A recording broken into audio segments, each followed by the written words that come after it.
This is a video that I've put together from reading reports that I get from Johns Hopkins. I get these reports periodically from a lot of places, and I don't just give you something I've conjured up or that I go to the website and say, hey, it's on the website, it's got to be true. No, that's not true. Now, I do get some things from the website, but I always go back and try to find out its source. Not try, I always do. And then I find out, okay, is it valid? Am I getting at least 1, 2, 3, or 4 kinds of pieces of information that corroborate the same thing I'm telling you, or I wouldn't be telling you this. So this one from Johns Hopkins, it's going to be one that can't be complete. I'm going to have to probably do several of these from this particular one, because this one is heart attack prevention. Well, what are the risk factors in heart attack? Most of you probably, because you are watching this video, have some interest in health, and you know some of them. One of them, of course, is age. After 45, men, and after 55 in women. And on average, men have their first heart attack after 66. Well, let me just tell you this. I recently turned 80. I hope you say, boy, he doesn't look like he's 80. And I've never had any kind of heart problems.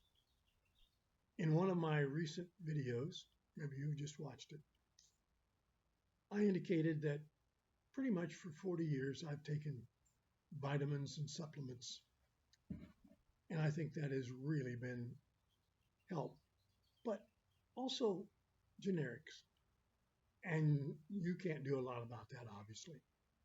Second thing is your gender. Before the age 50, heart attacks are most common in men. Well, as you can see, I'm a man. And one of the things that clearly points to this one is your lower cholesterol levels, your LDLs. And if they are if they are high, you are at a high risk. If your HDLs are higher, it's not as much of a problem. And I've had low HDLs for a number of years, whenever I go back. And I go back every 6 to 8 months for lab work. Sometimes it may stretch to almost a year, but not quite. Another preventer from heart disease, and I'm not getting into a lot of details in this video, and I'll give you some more of those in the future, is your yearly flu shot. How dangerous is the flu? Well, people with heart disease are not the only risk for flu. Flu can worsen heart disease, even trigger a heart attack. There's a lot of studies, facts, to give you a lot of details from this Johns Hopkins report.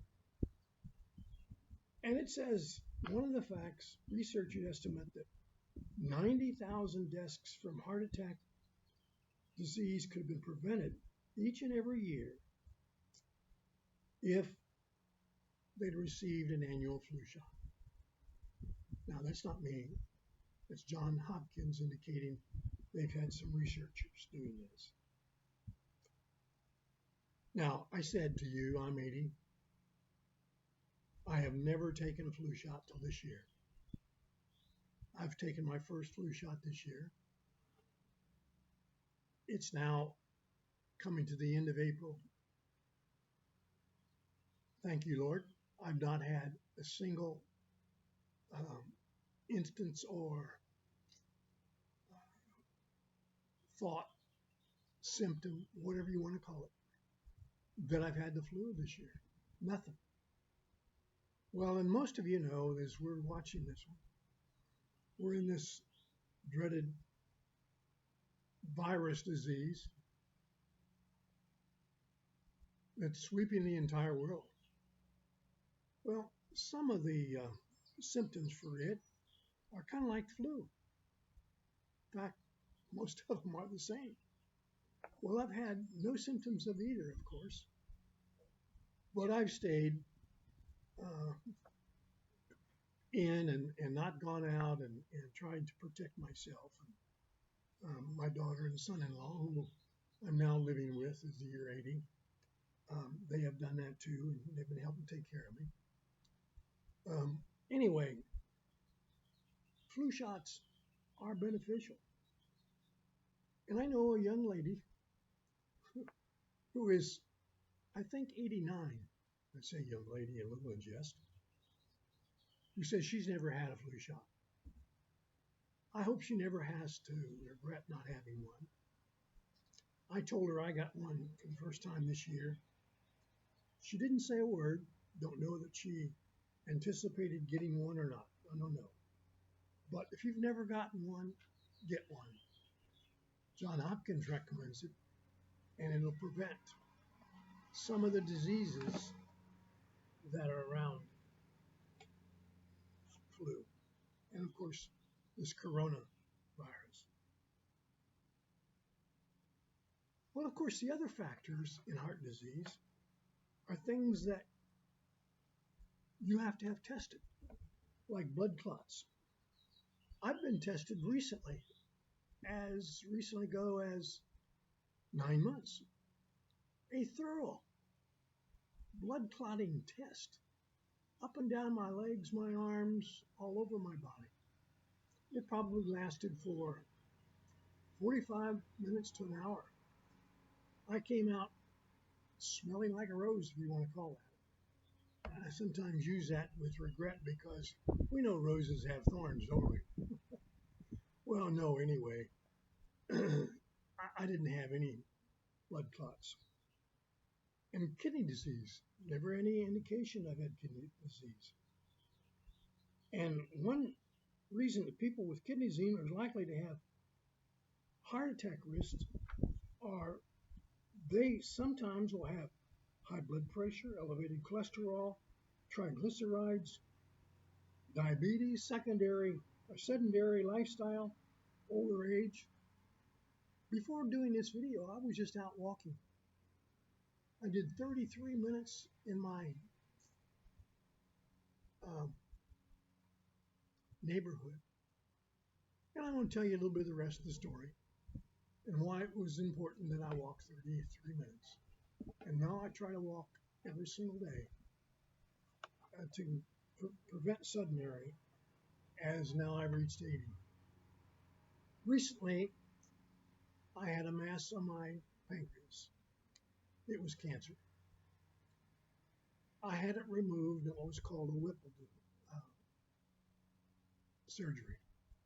I had 32 staples up and down my abdomen. Removed it. I've had 10 chemo infusions over the last 21 weeks. I enjoyed those chemo sessions. I would go in and talk to people, never any problems, just they gave me chemo. I would sit there and talk with people. I would write a book that I'm writing, which, by the way, I'm done. I will soon publish it. I'll probably mention it in a future video, and maybe you'll be interested, maybe you won't. But I've had my CT scans and my other scans after my chemo, and I've had no indication of cancer. Now, can it come back? Sure. But right now, I'm fine. The only problem I've ever had is a little bit of equilibrium problems. So I use a cane to go out when I walk in the neighborhood. And I am a little bit weaker than I should be. And so I'm trying to build up my strength to do that. But when I talk with people in the chemo infusion lab, they have all kinds of symptoms that I've never had. I've been so fortunate because of it. So I've never had hypertension, never had heart disease. I have never smoked in my life, and that's another one. I don't drink. So all these factors have worked for me, and there's the factors that you should consider. if you're doing, you should give up, especially if you have any of these indications in any kind of your blood work. It says, okay, I'm getting a little bit closer to some bad symptoms here. I better give this one up. So your risk of a heart disease in the next 10 years are really going to go up, especially if you're continuing to smoke, your blood pressure is higher than 140 over 90 most of the time, or you're using blood pressure medicine to keep it below. And if you keep it below, you can do it for a while and probably no effect. You have lipoproteins that's high, and that's the cholesterol level. Your family history has early heart disease. My father died at 62 with heart disease. I'm now 80, no signs of it. So it's not always your family history that catches up with you. Sometimes it's what you do to prevent things as you go along. And of course, if you're now older, you need to do all the things to help you prevent some of these things. There's a chart that I'm looking at now. I can't give you this chart. And at some point, I might give you some of the factors on it. If you come back and watch another one as I pick off some of these things from the John Hopkins reports that indicate some of the risk factors. You may have blood work and have something that looks pretty good, but you may have one or two in a row that's getting a little bit elevated, and it'll give you a little bit of a risk. So watch out for all these levels. Go get your blood work tested. If you haven't done it in a year, please do it now. And do all the things that I mentioned. And this report will help. The heart attack prevention is in this report from John Hopkins medicine category. I've gotten some of them from the Cleveland Institute, some from the Mayo Clinic. I'll be doing some of these in the near future. But I think that if you come back and want to watch these things on my Health Answers video, you'll find some real neat things that I didn't. My name is Ron Robbins, and Ron Robbins didn't conjure these up, make them up himself. These are some facts from educated people that you can get for free by just watching my website. I don't charge you anything.